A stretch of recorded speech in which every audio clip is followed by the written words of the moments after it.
Our speaker today is Raymond Preuser, and his title you can see there is Moves for Bergman algebras. Please, Raymond, go ahead. Yeah, so I will talk about moves for Bergman algebras. So throughout my talk, K denotes a fixed field, and all rings in algebras are associative and unital. Module always means left module, and all graphs are finite. Okay. Now let's R be a K algebra, and let's P and Q be finitely generated projective R modules. And then George Bergman showed that there is an R ring Ks. So it means S is a K algebra together with an K algebra homomorphism from R to S. Okay, so there's such an R ring Ks with a universal idempotent endomorphism E of the S module S tensor P. And so in this talk, I denote S by this. So this is not the notation Bergman used, but okay. Yeah. And Bergman also showed that there is a R ring K T which has a universal isomorphism I from T tensor P to T tensor Q of T modules. And this, Sorry. Okay. Sorry. So I tend to understand the first statement. So it's a universal direct sum decomposition. Yes, yes. Yeah, so this universal idempotent endomorphism induces a universal direct sum decomposition of S tensor P. So it will be equal to the direct sum of the kernel of E and the image of E. Okay. Okay, and then I use another construction by Bergman. So Bergman showed that there's a R ring K T, which has a universal isomorphism from T tensor P to T tensor Q of T modules. And this algebra will be denoted like this. And okay, so what's the motivation for this notation? So this is given as follows. So first of all, if R is a ring, then V of R denotes the set of all isomorphism classes of finitely generated projective R modules. This is called the V monad of R. So it becomes an abelian monad by defining an addition like this. So yeah. And then Bergman has shown that if P is a non-zero finitely generated projective R module, and S is this K algebra where we adjoin a universal direct sum decomposition of P, then the V monad of S can be obtained from the V monad of R by adjoining two new generators, isomorphism class of P1 and P2, and one relation, so P is equal to P1 plus P2.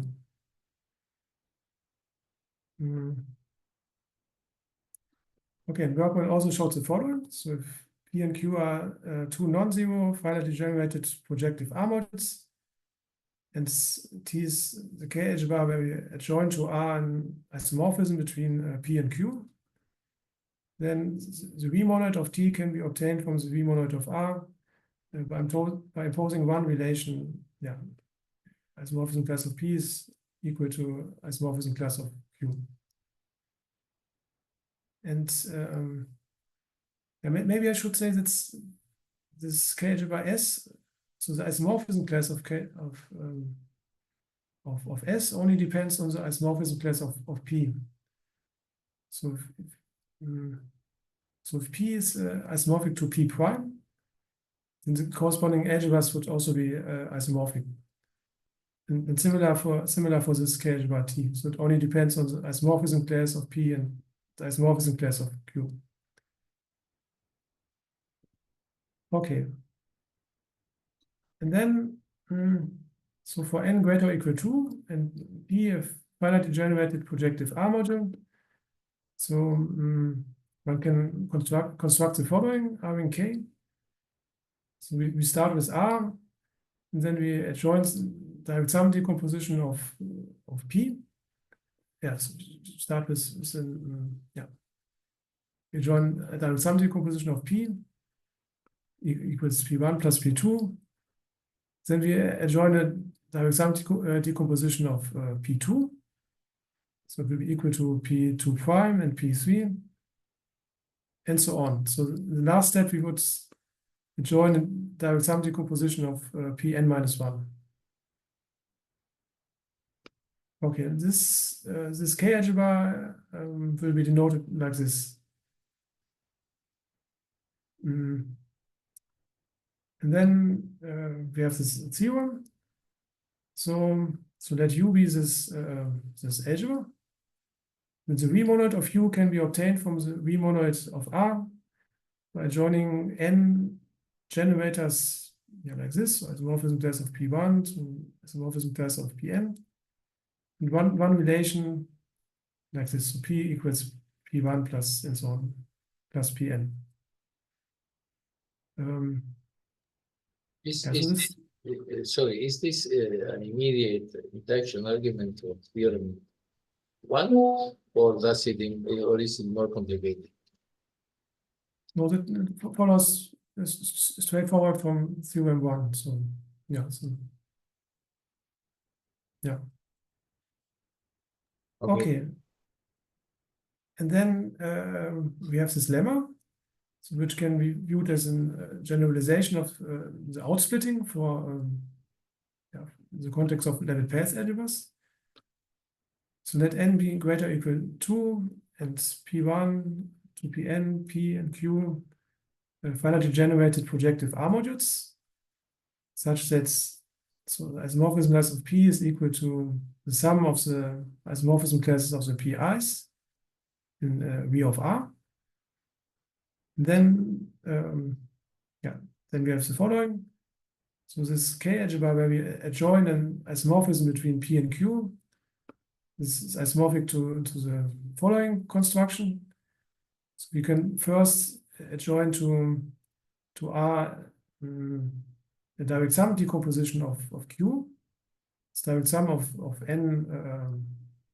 So universal direct sum decomposition into n summits. And then we adjoin an isomorphism between P1 and Q1, between P2 and Q2, and so on, and then Pn and Qn.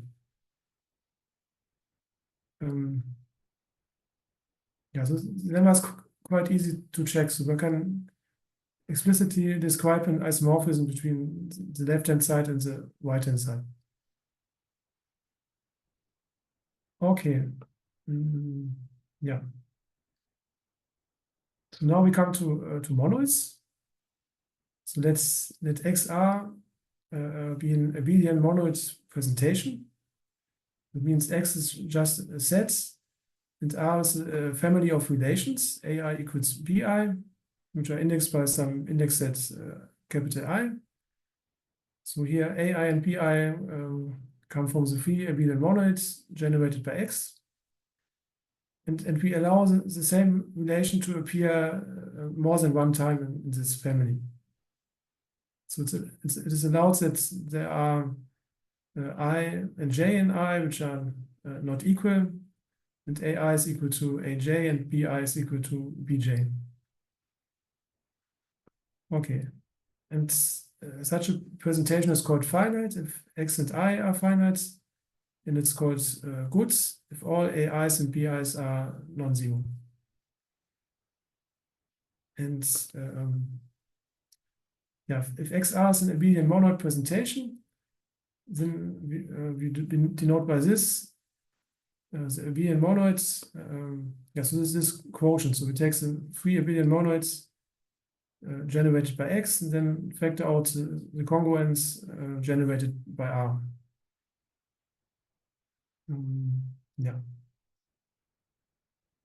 Okay.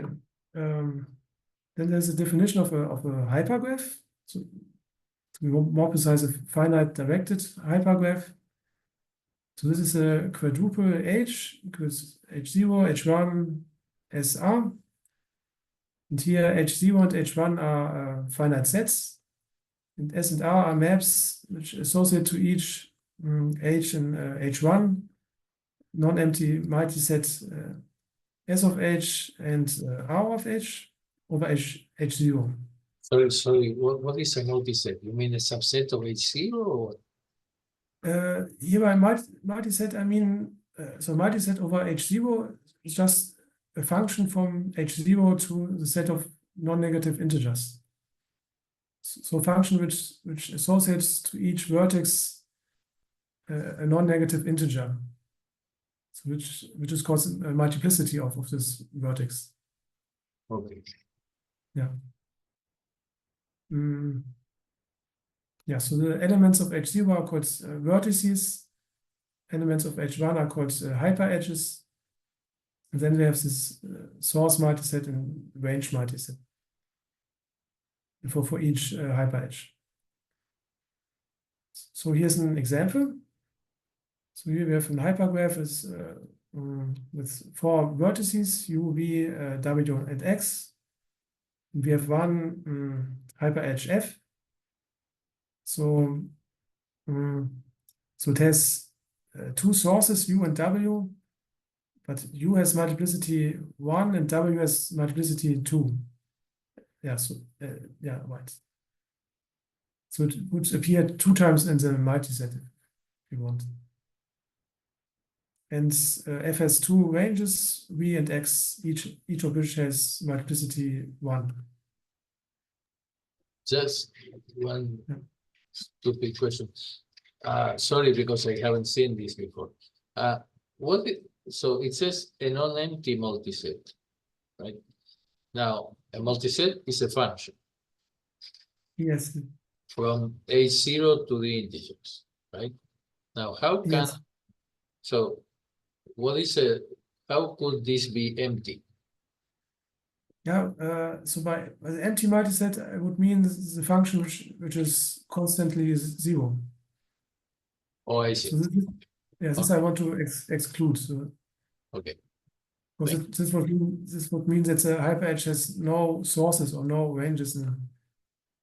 Maybe this would I want to exclude. Okay, and then it's easy to see that there's one-to-one correspondence between hypergraphs and finite and good abelian monoid presentations. And if you start with such a presentation, then you can consider the hypergraph which has as vertex set x, and then for each relation you can add a hyperedge to the graph. Because so we know that AI and BI are a sum. Each of AI and BI is the sum of the generators in X. And then we can add a hyperedge whose source, so to say, is the multiset of all the summons of AI, and whose range is the multiset of all the summons of BI. Yeah, so yeah. So here the multiplicity would be the of a generator would be how to say as a number of times it occurs as a summons of AI respectively BI. Yeah. Okay, so say X is X1, X2, and R is X1 plus X2 equals 2X1 plus X2, and then can you do a silly example? Oh, So generalisations asks, so the relation AI equal BI is different than BI equal AI? Whether you can shift the order of the A sentence. So what was your example? So X contains 1 and 2? Or? Yeah. Okay, yeah, this would be like this. And then the relations? Well, I will call them x1 and x2 because if I write one and then I think of the numbers. Okay, so x1, x2, yeah. And the relations? I don't know, x1 plus x2 equals 2x1 plus x2. Is 2x1 plus x2, yeah. Yeah, so as a hypergraph, we just draw two vertices, one for x1, one for x2. Then I would add one hyperedge representing this relation. It would have a source x1 and x2. So maybe like this. And then at range, as ranges, it would have 2 times x1, so multiplicity 2, like this. Yeah, so the direction is like this. Okay, I would have x1 as a range with multiplicity 2, and then x2 with multiplicity 1. Okay, I hope I can read it. Yeah. But the direction of the arrows is determined by the order in which you write the equality. I mean, if I had written 2x1 plus x2 equals x1 plus x2, would Yes, it be shifted? yeah, right. So more formally, this family of relations would contain ordered pairs, AI, bi. This is just other notation, AI equals bi. Yeah, but it's an equivalence relation, no? So it's reflexive. Yes, but I mean, if I want to get if I want to get a one-to-one correspondence between these presentations and hypergraphs, then or directed hypergraphs, then the order should be taken into account. Okay, so yeah, so even though the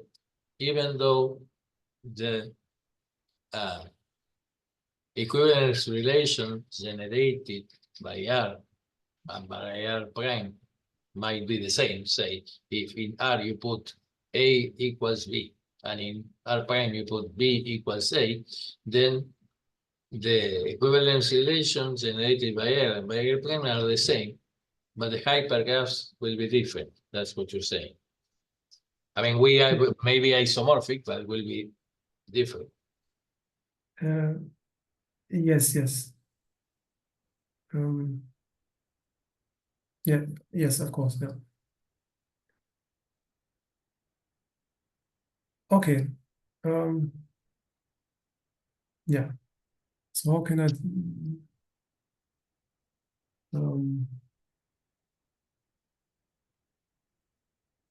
okay.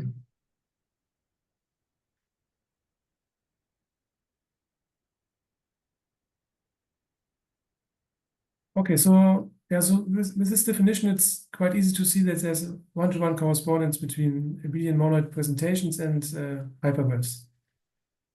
And okay. Oh.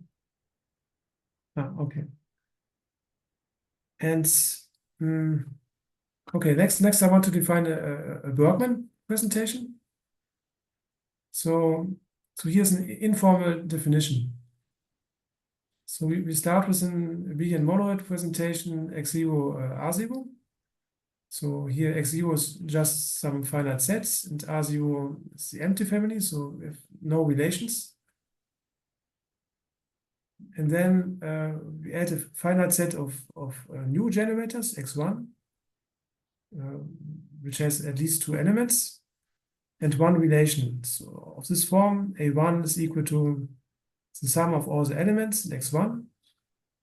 And here A1 is a sum, so it comes from the free abelian monoid generated by x0.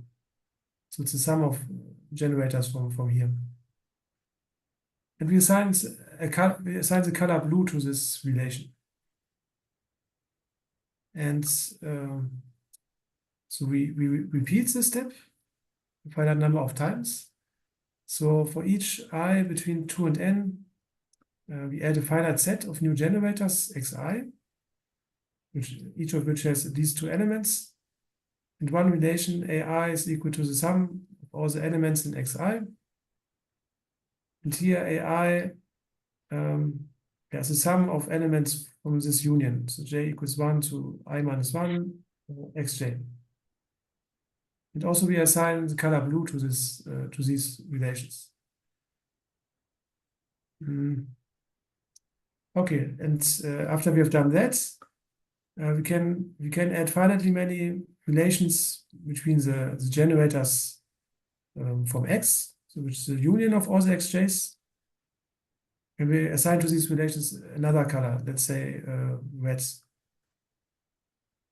And okay, so any presentation I can construct in this way, I call a Bergman presentation.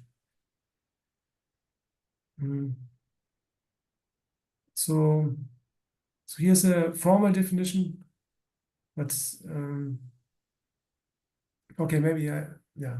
Okay, let's go through it. So Bergman presentation is a finite and good real monoid presentation XR together with the partition of this index set I into I blue and I red, such that two conditions are satisfied.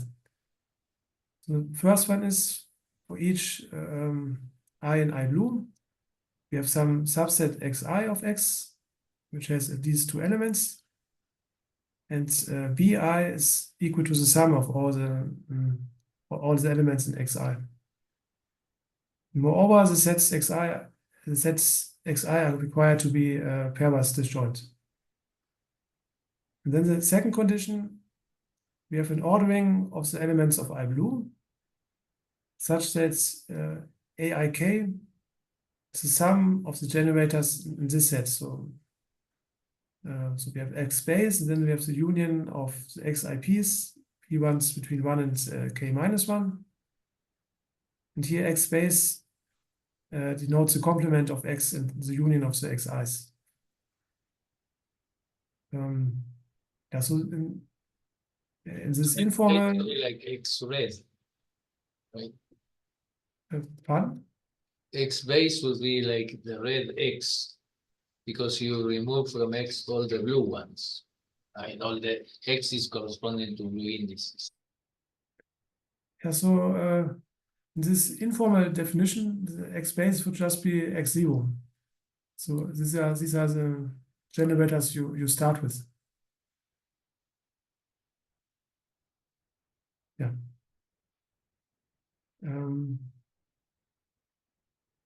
Okay, so this I called a Bergman presentation, and yeah, so an ordering of the elements of I blue as in the second condition, I called an admissible ordering, and so this presentation XR is called basic if X is equal to X base, or equivalently there are no blue relations. So part of the claim that this definition is the same as the one before is that you can achieve anything, any representation of this form can be achieved by first doing the blue thing and then the red thing. Yes. Okay. And yes, so similarly, we can also define a Bergman graph, so which is a hypergraph. So here's an informal definition. So I start with some vertices. So in this case, two vertices. Then I add some new vertices and one hyperedge. So which has as the ranges all the new vertices. So each with multiplicity 1. And then the sources of this hyperedge are among the generators I had before, so the old generators. And then I can repeat this step, so I can introduce new vertices, and then one new hyperedge that has the new vertices as ranges, so each with multiplicity 1. And then the sources are among the old generators, or the old vertices. Okay, I can repeat this. And then I can add red hyperedges. Yeah, so without any restrictions or yeah.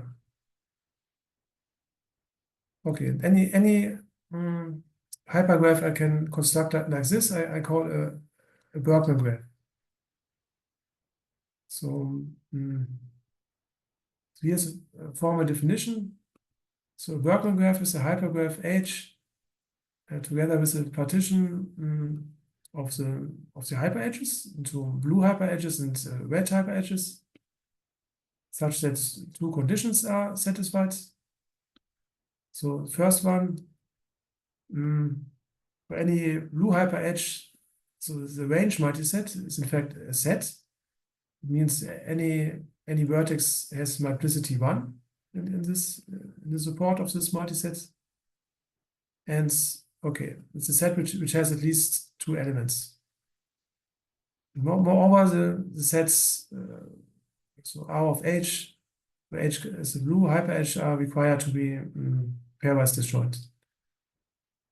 And okay, then second condition, we have some ordering of the blue hyperedges, such as this condition is satisfied. So the support of the source of HK is contained in the union of H0 base, and then the union of the set's range of HP, where P runs between 1 and K minus 1.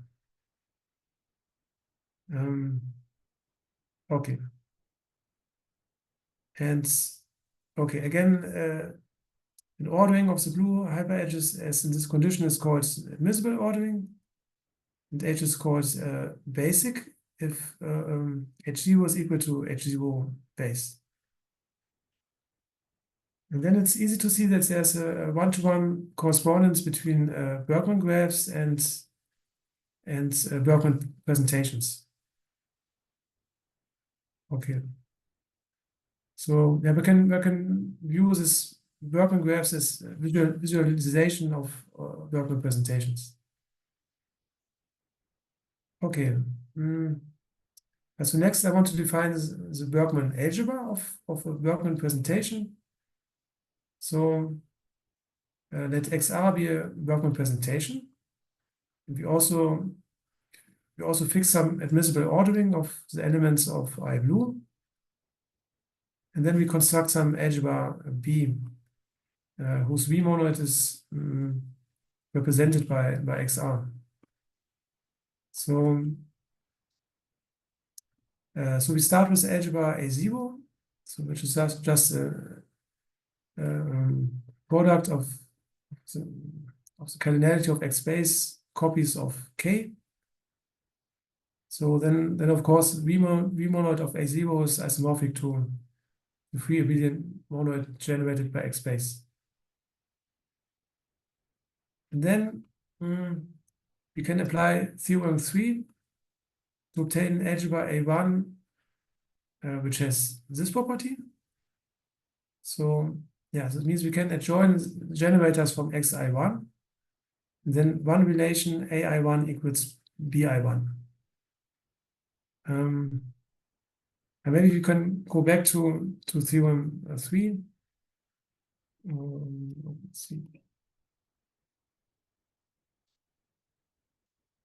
Yeah, so in theorem 3, we start with any K algebra R, and then some non-zero finitely generated projective R module P. And yeah, we can adjoin. So we can adjoin to the V monoid of R n new generators P1 to Pn, and then one relation P is equal to the sum of the Pn's. Yeah. So let's go back. Yeah.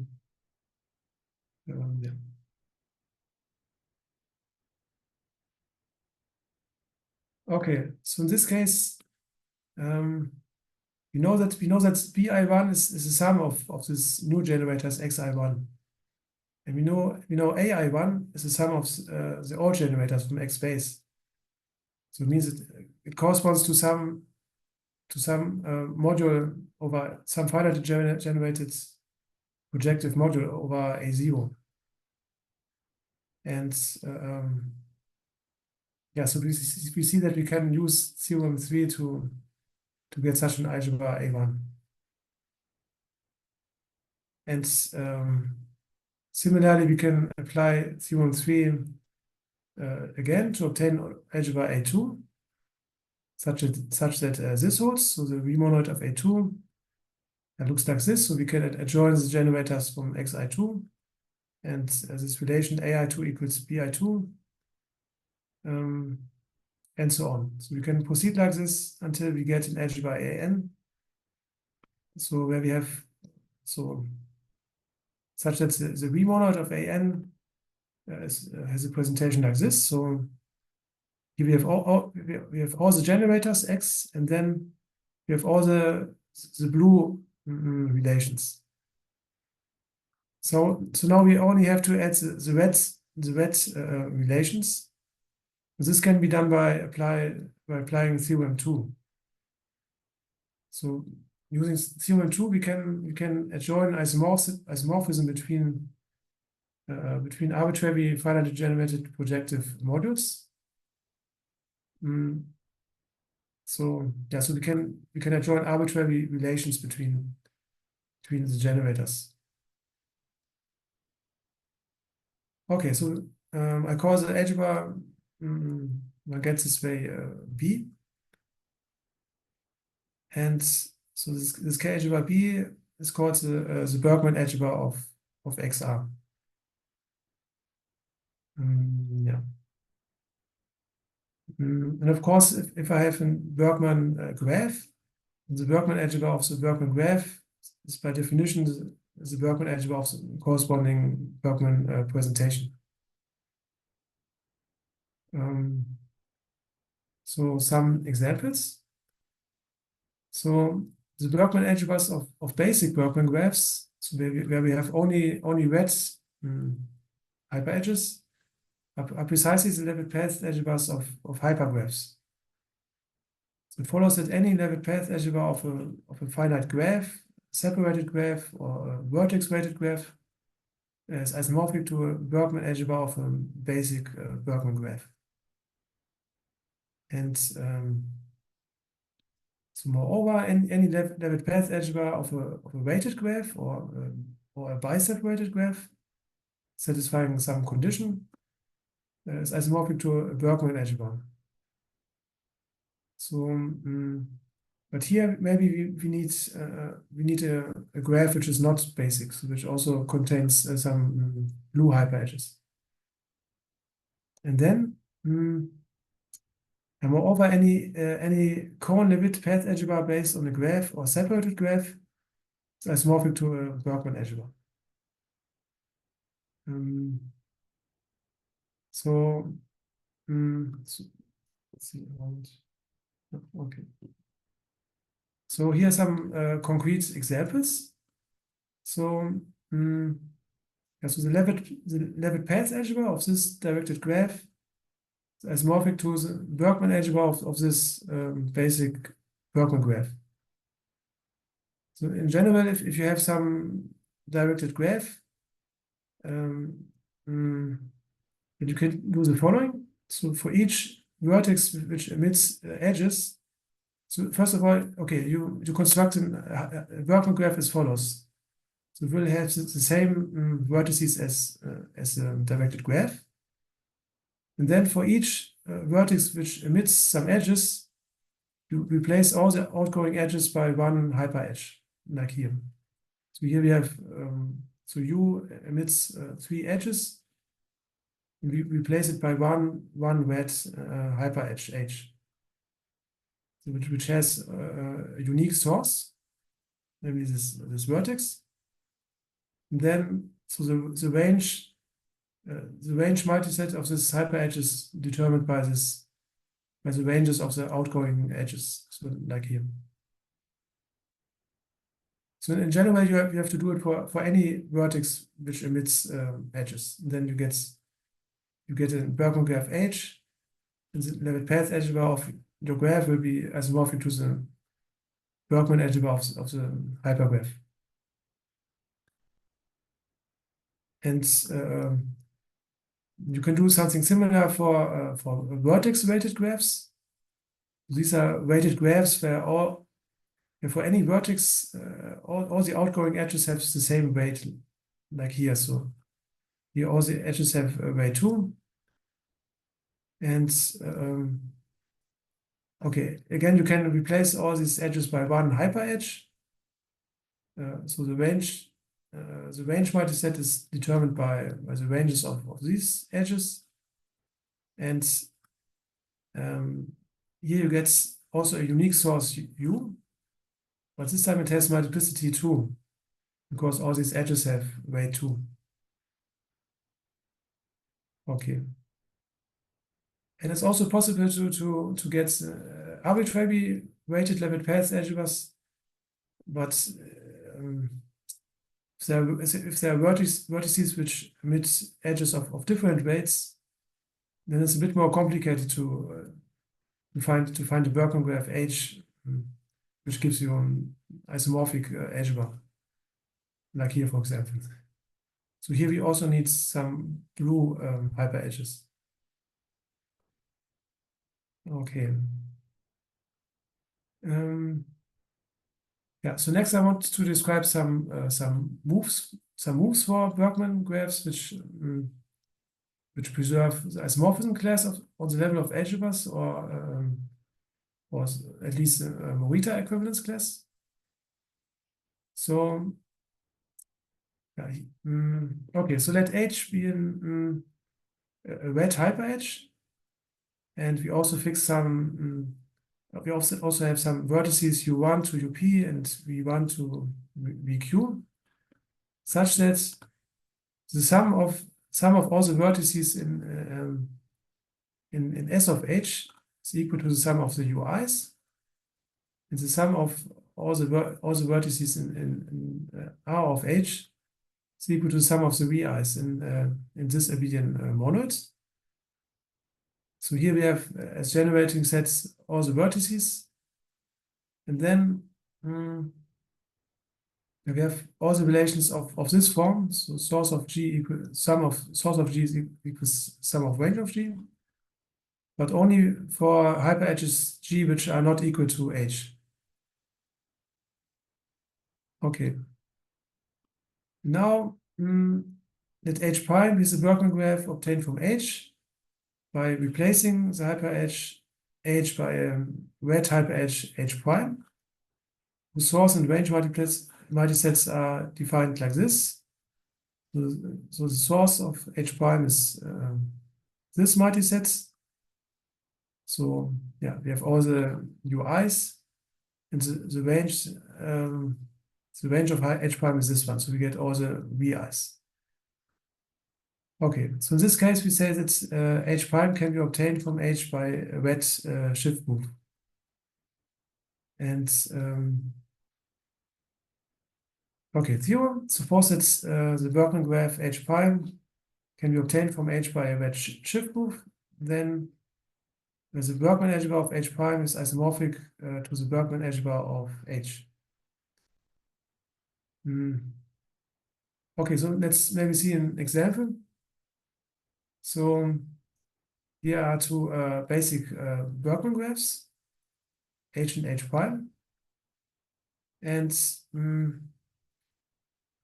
yeah, so yeah, if you consider the abelian monoids, where you have as generating sets the vertices of H, so U and V, and then you have one relation coming from the hyper edge G. So we have U is equal to U plus V. Yes. So of course in this monoid we have the relation U plus V is equal to U. it means, so at the moment, so the range multiset of H contains U and V, each with multiplicity 1. But we know in this abelian monoid, U plus V is equal to U. It means we can replace H by another hyper H, H prime, which has the same source and as range, its range multiset only contains U with multiplicity 1.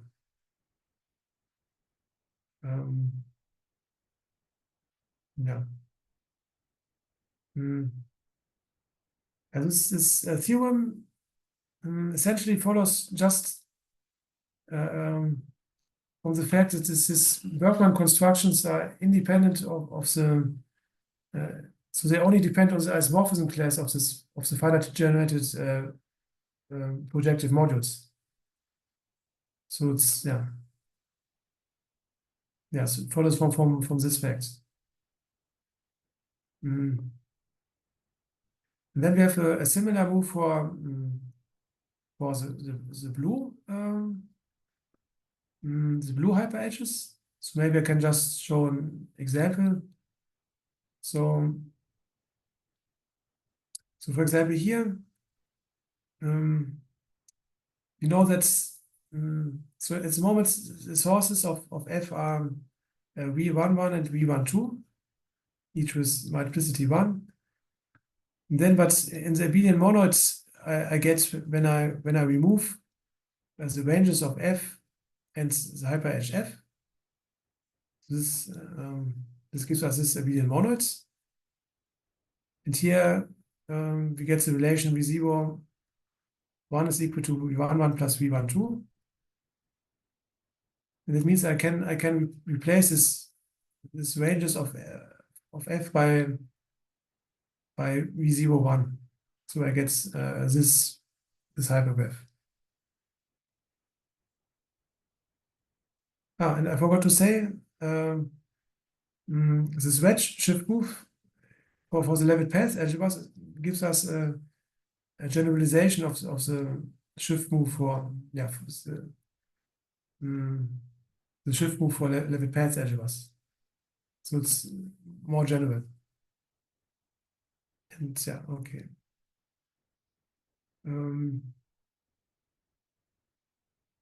Okay. Then we have another move which I called enqueuing. So let's maybe check examples. So if you have some blue hyper H which has only one source, which has multiplicity 1, then you can remove this hyper H and also remove this vertex, and then everything which ended in every hyper H which has this vertex as a source or range, you just shift it to these two vertices. Okay, so in this case we can just remove H and this vertex, so we get this one. So here's another example. So E has only one source, which has multiplicity 1, V01. So we can remove E and this vertex. And so this hyper H prime, so this started at V01. So we can replace this source by V11 and V12. So now we get now H prime starts at V11 and V12. And similarly, V01 was also a source of F. So we replace it by one copy of this of this vertex, and then this with this vertex. So we get this Bergman graph.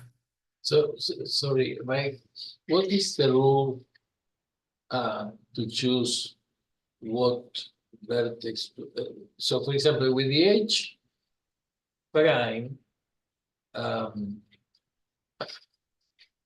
so you shift, so when you remove V01, you put the source in V11, right?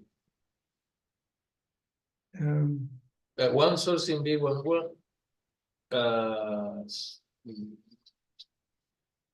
So two sources, one in B11 and one in B12, right? Yes, yes. And so what rule did you use to? Yeah, so yeah, I replace this unique source of this hyperedge by the ranges of this hyperedge E. The range is okay. Yeah. So In this case, that's a general rule. yeah, so this case E has ranges V11 and V12. So it means replace this source of H prime by the ranges. Yeah. And yeah. And so this move also preserves the isomorphism class of the algebra. And then the next move is outsplitting. So maybe you can see the definition. So let H be a red hyperedge and M1 to MT, where T is greater or equal to non-empty multisets which add up to the source of H. So here I'm viewing this these multisets as functions. So these are functions on the vertex set, and the sum of these functions is equal to this function. Yeah.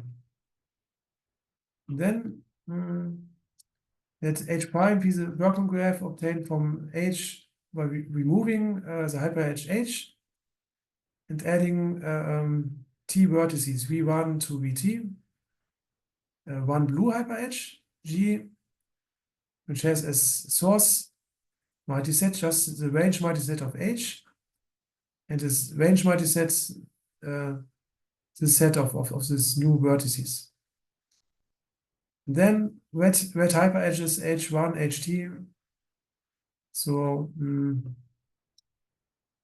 yeah, whose such that source of HI is equal to MI, and range of HI is equal that's equal to this set, which contains only VI. So in this case, we say H prime can be obtained from H by outsplitting. And yeah, so if H prime can be obtained from H by outsplitting, then the Bergman algebra of H prime is isomorphic to the Bergman algebra of H. And yeah, this follows more or less directly from this outsplitting lemma we have seen. So here's an example. So here we have some hyperedge H, and so yeah, so its source multisets is the sum of the set which contains only U1 and the set of which contains only U2. So yeah. And then so we remove H. We add two new vertices, V1 and V2, and one blue hyperedge, which has a source U3, and this range is the new vertices. And then one red hyperedge from U1 to V1 and one from U2 to V2. Yeah. Okay. Okay, so this is so H prime is obtained from H by outsplitting. And then in this case, we can apply enqueuing after we have applied outsplitting, because this blue hyperedge has only one source. So it means we can remove this G and remove this vertex U3, so we get this one. Yeah, so yeah, actually the Bergman algebra of H is a Leavitt path algebra. This is because H has only one range with multiplicity 1. And yeah, this gives us the usual outsplitting in the context of Leavitt path algebras. Yeah. So if we start with some Bergman graph H, which gives us a Leavitt path algebra. So all the hyper edges, all the hyper edges have only one range with multiplicity 1. Then we can always apply enqueuing after we have applied outsplitting, and we get back the usual outsplitting for Leavitt path algebras. But in general, it's not always possible to apply enqueuing after we have applied outsplitting. For example, in this case, yeah, we have an hyper edge H. We have an hyper edge H which has 2 sources and 2 ranges. So if we apply outsplitting, we get this Bergman graph. So yeah, so here we get two new vertices, V1, V2. We get a blue hyper edge which has the sources, the ranges of H, and then as ranges is the new vertices. We get a red hyper edge from U1 to V1, one from U2 to V2. But in this case, we cannot apply enqueuing because G has more than one source. Or yeah, it has not a single source with multiplicity 1. Okay.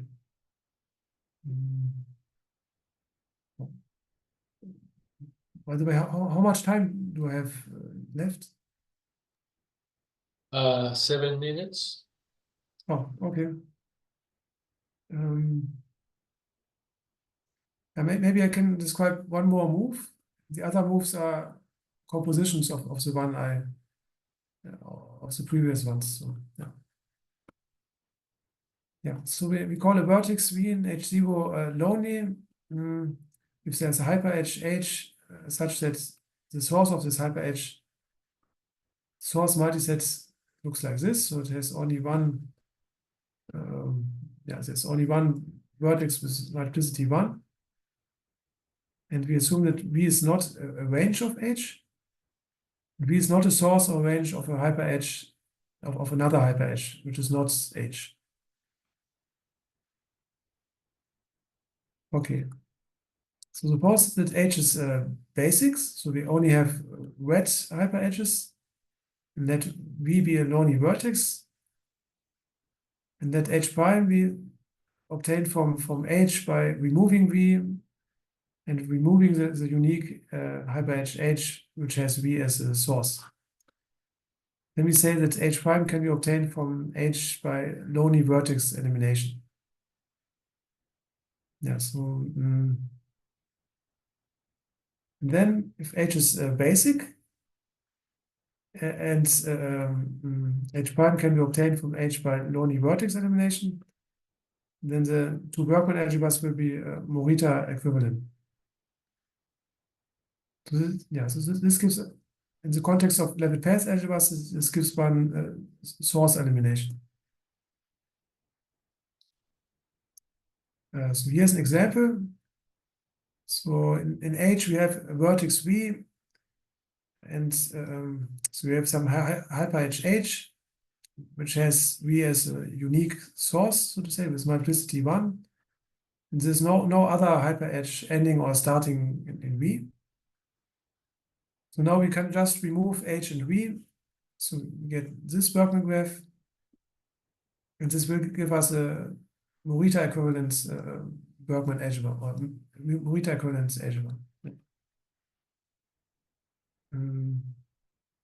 Yeah. You also can say that you can say more. You can say that this is isomorphic to a corner of the algebra of this Bergman graph. Okay.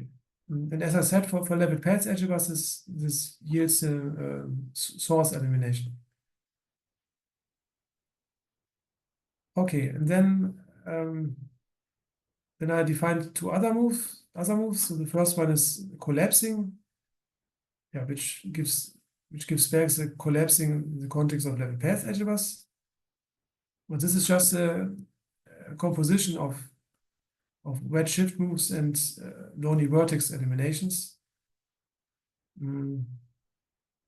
Yeah, so it preserves Morita equivalence, and then I defined another move which I called insplitting, which gives back insplitting for level path algebras. And but this is a composition of wedge shift moves and collapsings. Yeah, so it preserves Morita equivalence. Okay. Okay. Okay, so maybe I can quickly say something about relations to Tietze transformations.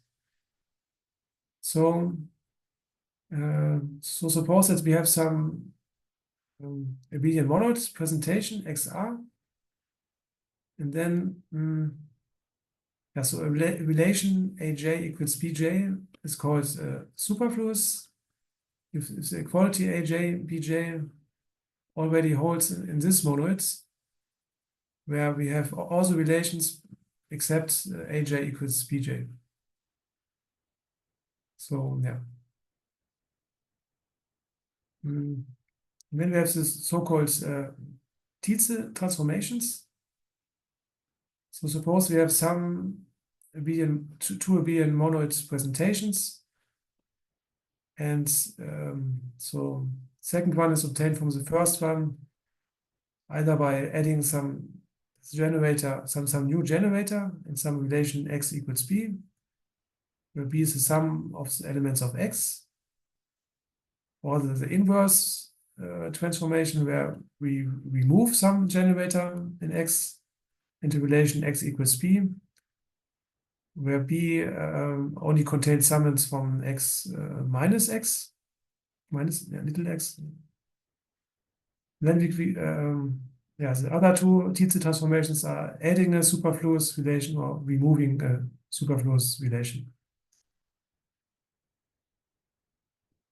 And then it's well known that if xr and x prime r prime are finite abelian monoid presentations, then they define isomorphic monoids, if and only if one can obtain from the other by a finite sequence of Tietze transformations.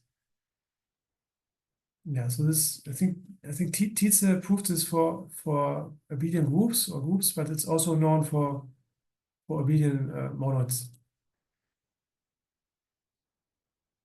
Okay, so first each of the moves I defined is a composition of a finite number of Tietze transformations. This follows because of the following. So if x prime r prime is obtained from xr by one of the moves I defined, then the corresponding algebras will be Morita equivalent. So it means that this monoid defined by xr, which we know is a V monoid of B of xr, this will be isomorphic to V of B x prime r prime, because Morita equivalent algebras have isomorphic V monoids. And this, we know that this is equal to the monoid defined by x prime r prime.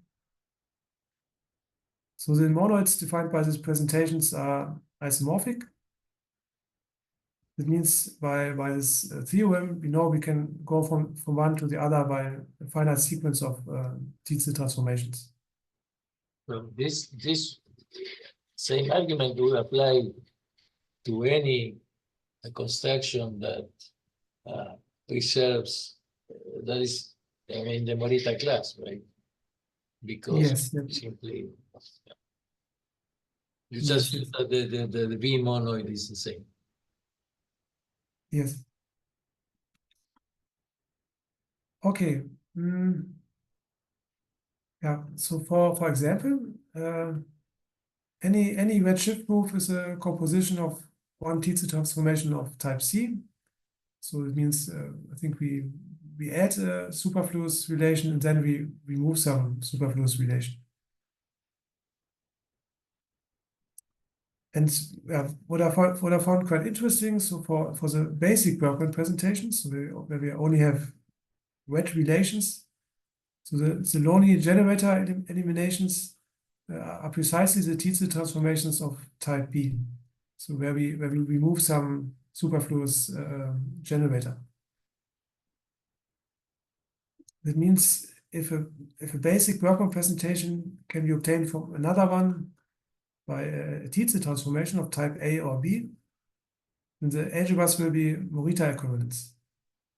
Because such a Tietze transformation is precisely this lonely generator elimination, which we know preserves the Morita equivalence class. Now one can ask if the Tietze transformations of type C and D have the same property. So if they had the same properties, if they would preserve the Morita equivalence class, then we would have this nice result. That's two Bergman algebras are Morita equivalents, if and only if these monoids are isomorphic. Yeah, but unfortunately, it's not true. So the Tietze transformation of type C can change the Morita equivalence class.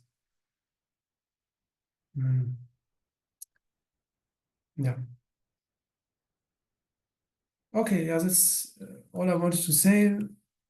So I've written a preprint, which is on archive on this topic. Okay, so thank you for the attention.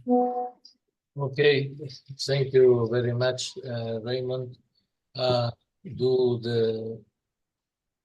Does anyone in the audience other than myself have a question?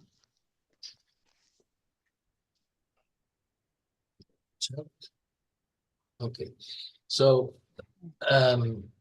yeah, I have several questions, but yeah. So one question, one philosophical question. I mean, when so you just look. I mean, this comes from the old papers of Bergman, who was interested just in the monoids, right? But I mean, you can also manufacture the whole category of, I mean, make modifications to the whole category of projective finite designated projective modules over your ring. So, for example, if you you could conceive that you formally add another projective. I mean, so say you decompose your projective module into the sum of two, and you add the inclusion map and the projection map, and take the category generated by all that. The resulting the category that is generated by just adding that, and then you may ask whether this is the category of projective modules when it is the projective modules on some other ring. For example, yeah, the ring, the Bergman ring. Has anybody studied that question? Because this would have consequences not just on K0, but on all the K groups. Oh. That's what I mean. Maybe it's too ambitious. I don't know. I don't know if anyone has studied this. No. Yeah, and yeah. So another question is there a dynamic interpretation for Bergman algebras, such as I mean, as Leavitt path algebras correspond to, you know, shift spaces, if there are such. Yeah, I know for the weighted Leavitt path algebras, Rusby and I have found some connections to dynamical systems, but for the general Bergman algebras, I don't know. So, yeah. Okay, and finally, do these algebras have groupoid models? Are they standard? I don't know. Ah. So yeah, so for the Leavitt path algebras of hypergraphs, I know that some quotient of these algebras can be realized as a Steinberg algebra of some groupoids. Ah. But for general Bergman algebras, I don't know. So. Okay. So that's all I had to ask, all the questions I have. Yeah, Chen asks, is the insplitting related to symbolic dynamics? Well, it is in the usual case, isn't it? In the Leavitt case. And there are such moves in the book by this canonical book on symbolic dynamics. There is outsplitting and Lynn Marcus. Yeah, exactly. So maybe. Yeah, I haven't thought about that yet, but yeah, maybe I don't know. Maybe there are some connections there. Okay, so I think that question is answered too. And so I'm going to stop the recording.